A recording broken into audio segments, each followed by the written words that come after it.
어제 롯데마트 잠실점에서요, 개 한 마리 때문에 소란이 있었다죠. 혹시 누가 마트에 맹견이라도 데리고 왔던 걸까요? 바로 만나보시죠. 예, 그렇습니다. 바로 얘입니다.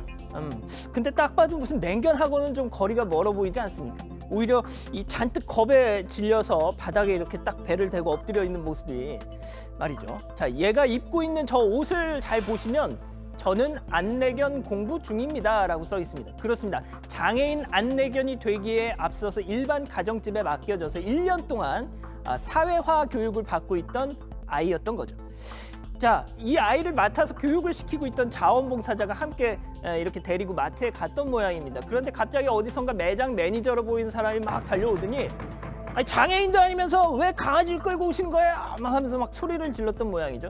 자, 주변에 있던 한 시민이 바로 그때 저 겁에 질려 있는 표정의 아이 사진을 찍은 겁니다. 자, 장애인 복지법에 따르면요, 안내견이든 비안내견이든 정당한 이유 없이 다중이용시설 출입을 거부당할 수 없다라고 합니다. 당연히 앞서 그 소리를 질렀다는 마트 직원의 잘못이었던 거죠. 자, 이 사실 알려지자마자 롯데마트 뭐 난리가 났습니다. 정신 못 차리냐, 제대로 사과 안 하면 불매운동 하겠다 등등 말이죠. 자, 롯데마트 하루도 버티지 못하고 오늘 날이 밝자마자 이렇게 사과문을 올렸죠. 견주님의 입장을 배려하지 못한 점 인정하면서 고개 숙여 사과 말씀 드린다라고 말이죠. 글쎄요, 이거는 말이죠, 무지하다고밖에는 말할 수 없을 것 같습니다. 안내견은 아시다시피 버스도 탑니다. 그래서 안내견에 놀라지 말아주세요 하는 안내 문구도 있지 않습니까?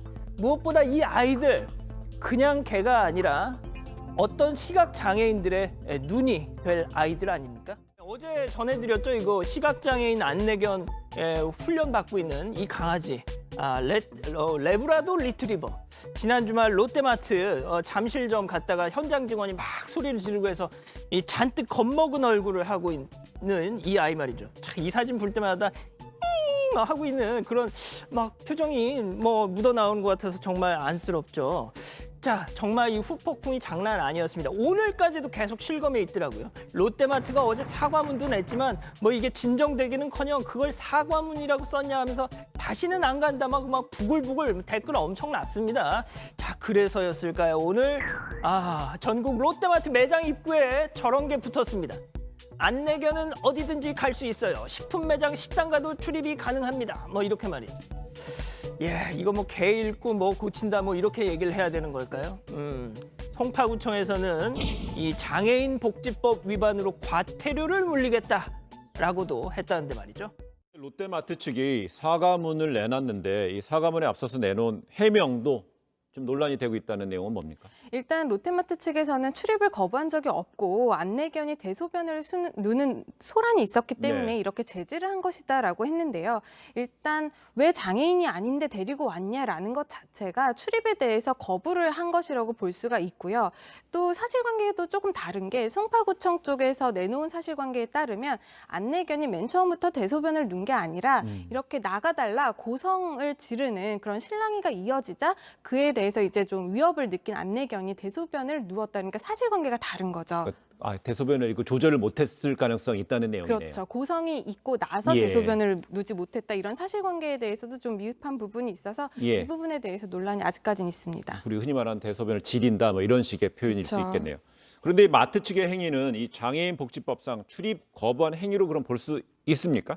볼 수 있을 것 같습니다. 이제 장애인 복지법에 보면 이렇게 보저견이라든지 이제 보저견으로서 이제 교육을 받는 안내견에 대해서 출입을 거부하면 정당한 사유가 없는 경우에는 과태료 300만 원까지 처분을 받을 수가 있어요. 그렇기 때문에 이 부분에 대해서 이번 사례가 해당을 하기 때문에 과태료 처분은 내려질 것으로 보이고요. 과연 정당한 사유가 있었는지 여부에 대해서는 다퉈봐야 될 것 같은데 제가 봤을 때는 좀 없어 보입니다. 그래요. 근데 만약에 이 안내견이 이 사건으로 인해서 만약에 대인 기피 증상 같은 것이 생기거나 심리적으로 만 내상이 생기면 손해배상도 가능해요?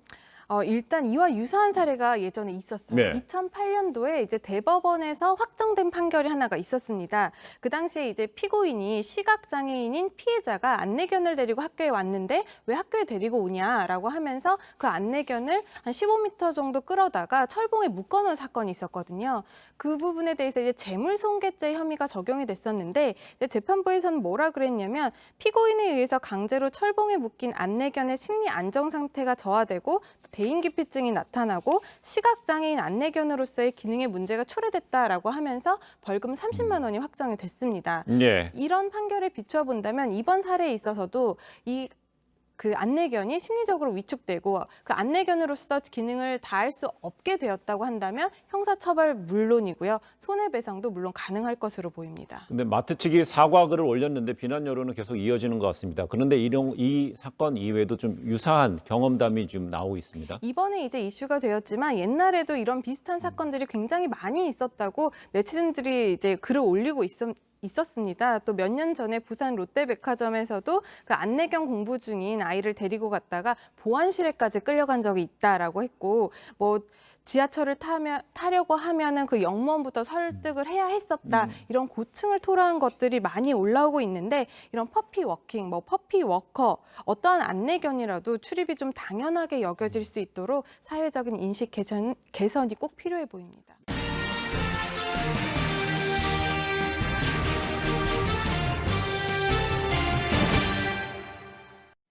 오픈마이크 이번 주 다음 주는 장애인을 돕는 도우미견 이야기를 해보겠습니다. 먼저 시각장애인 안내견입니다. 흰 지팡이는 이렇게 짚고 다녀야 한다면 안내견은 엘리베이터 찾아줘 이렇게 뭘 찾아달라고 하면 그게 어디 있는지 대신 보고 길을 안내해 줍니다. 그야말로 시각장애인의 눈이 돼주는 존재들이죠. 이런 안내견들은 어디든 갈 수 있도록 법으로 보장해 놓은 지도 20년인데 여전히 여기저기서 출입을 거부당하고 있습니다. 안내견의 하루를 함께 해봤습니다. 계단은 조심조심, 평지에서는 씩씩하게. 동네 사람들은 다 아는 베테랑 안내견입니다. 사진 나온 날이냐? 안내견의 친구 혜경 씨는 여러분처럼 모든 걸 볼 수 있었지만 13살의 어느 날 갑자기 햇빛조차 구분할 수 없게 됐습니다. 그래서 흰 지팡이를 들고 다녔는데 5년 전부터는 안내견이 늘 눈이 돼주고 있습니다. 한번 보실래요? 지금은 학교로 가고 있습니다.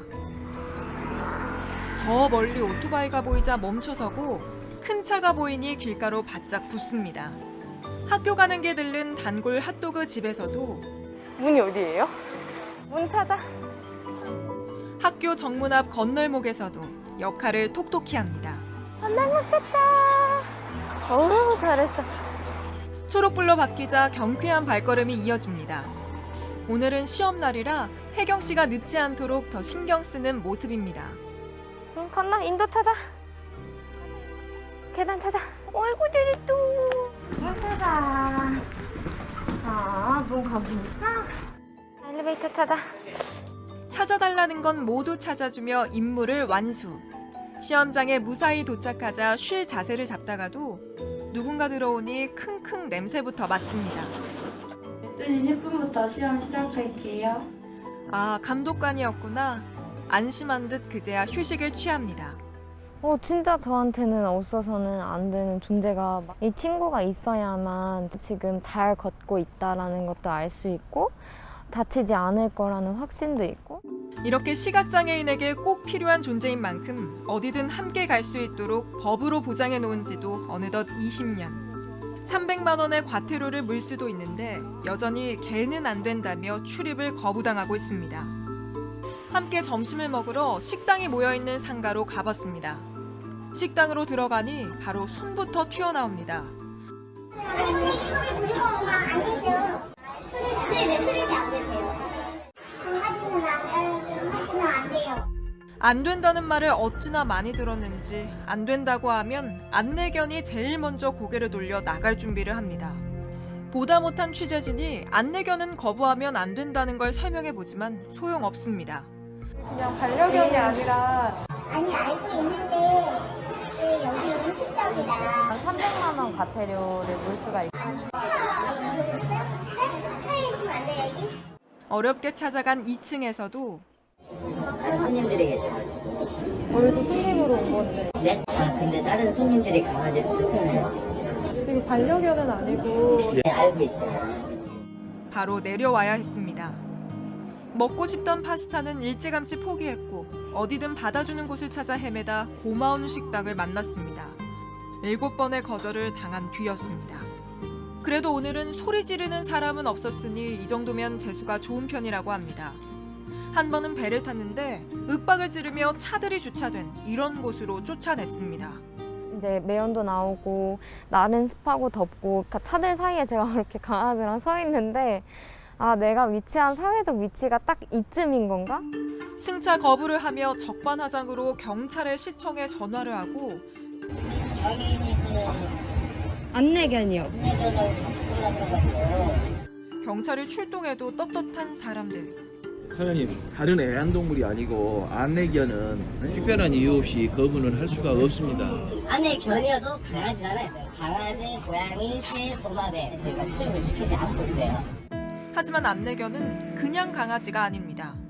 차가 쌩쌩 달리는 도로에서도 꼬마 친구가 놀자고 장난을 쳐오는 이런 상황에서도 언제 어디서든 시각장애인의 눈이 돼주는 존재들입니다. 저도 실명을 경험하기 전에는 제가 아예 안 보일 줄 몰랐어요. 누군가 저와 같이 어느 날 갑자기 실명을 하게 되었을 때 안내견이라는 친구가 비상구가 되어줄 수 있고 이 안내견이라는 친구랑 같이 걷게 되었을 때 우리 사회가 그때는 준비가 되어 있었으면 좋겠어요. JTBC 한민용입니다.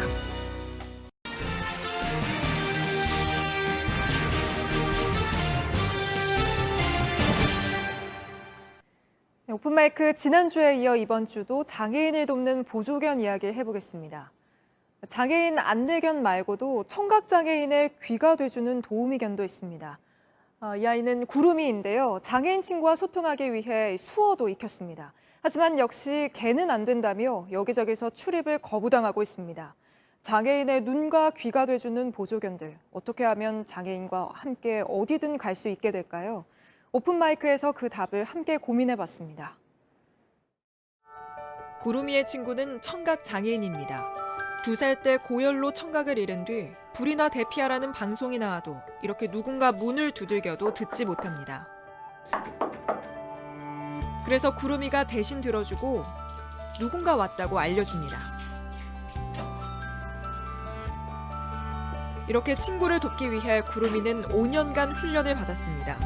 화재 경보기, 벨소리, 아기 울음소리 모두 대신 들어줄 수 있다는데 한번 보실래요? 알람을 설정해봤습니다. 벨소리가 울리자 흔들어 알려줍니다. 친구가 듣지 못한다는 걸 잘 알고 있는지 소리내 짖지 않고 툭툭 치고 몸짓으로 알려줍니다. 구름이는 사람도 웬만하면 모르는 수어도 익혔습니다. 앉아.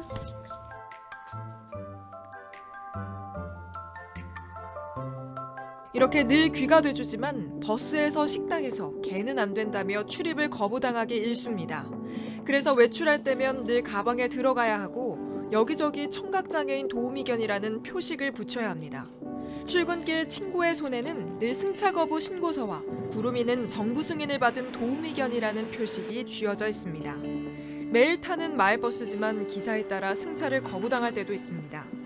버스에 올라타자마자 교통카드보다 도우미견 표식부터 먼저 꺼내 보여줍니다. 식당은 더합니다. 사람들이 싫어할까봐 뚜껑을 덮을 수 있는 유모차에 태워 들어가 보지만 도우미견이라 정당한 사유 없이 출입을 거부하면 과태료를 물 수 있다는 정부의 표식을 보여줘도 이걸 가지고 오신 거랑 상관이 없는데 진짜 이런 경우가 처음이에요. 다른 식당에는 너무 싫어하시는 거예요. 강아지를 저기 문 바깥에 세우는 거 보시면 안 돼요. 보시면 안 된다며요. 시각장애인 안내견보다도 덜 알려져 있고 소형견이라 더 반려견이라는 오해를 받는 겁니다. 한번 본 길이어도 이렇게 눈을 가리면 한 걸음 내딛기가 막막하고 두려운데요. 안내견과 함께 걸으면 사람도 피하고 차가 쌩쌩 달리는 건널목도 무사히 건널 수 있습니다. 오늘도 장애인 친구를 돕기 위해 훈련 중인 보조견들. 어떻게 하면 장애인과 어디든 함께 갈 수 있을까요? 국회에서도 이런 고민을 하고 있습니다. 국회의원이 된 뒤에도 개는 안 된다는 말을 듣는 김예지 의원입니다. 어제도 안 된다고 하셨어요. 이제 앞에서 식당이었고요. 거부 사례 같은 경우는 사실 숨 쉬는 것처럼 늘 당연하게 겪는 일. 출입을 거부할 수 있는 정당한 사유가 무엇인지 구체적으로 정하고 인식 개선을 위한 공익 광고를 하자며 안내견 조이의 이름을 딴 이른바 조이법을 대표 발의했습니다.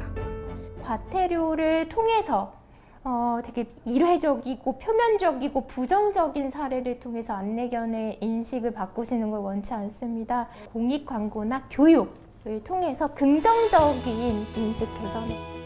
인식 개선, 알고 나면 덜 할 거라는 믿음입니다. 최근에는 안내견을 환영한다는 스티커를 가게 앞에 붙이는 캠페인도 있었는데요. 이 캠페인이 더 널리 퍼질 수 있도록 취재진도 예비 안내견과 함께 홍대 거리로 나가봤습니다. 안녕하세요. JTBC 뉴스룸에서 나왔는데요. 저희가 이런 사장님이 혹시 동참해 주실 수 있을지. 이런 스티커가 식당 앞에 붙어 있으면 비장애인 손님들도 들어오면서 한 번쯤은 장애인 보조견에 대해 생각해 보지 않을까. 유동 인구가 많은 홍대로 나온 것도 이런 이유에서였습니다. 거절도 많이 당했지만 이쪽이다 보니까 아마도 그래요. 예비 안내견을 보여주고 안내견에 대해 설명해주자 가게 앞 제일 잘 보이는 곳에 스티커를 붙여준 사장님들도 있었습니다. 네네네. 혹시나 다른 손님들이 이게 뭐예요? 하고 물어보시면 설명도 잘 해주시면. 네네네. 알겠습니다. 과거 몰라서 안내견을 거부했던 사장님도 스티커를 붙여줬습니다. 장사하시는 분들이 잘 몰라요. 이런 것도 필요하고. 식당에 찾아오게 되면 언제라도 좀 따뜻하게 맞아주시고 시각장애인분들 홍대로 오시면 꼭 놀러 오시면 좋겠습니다. JTBC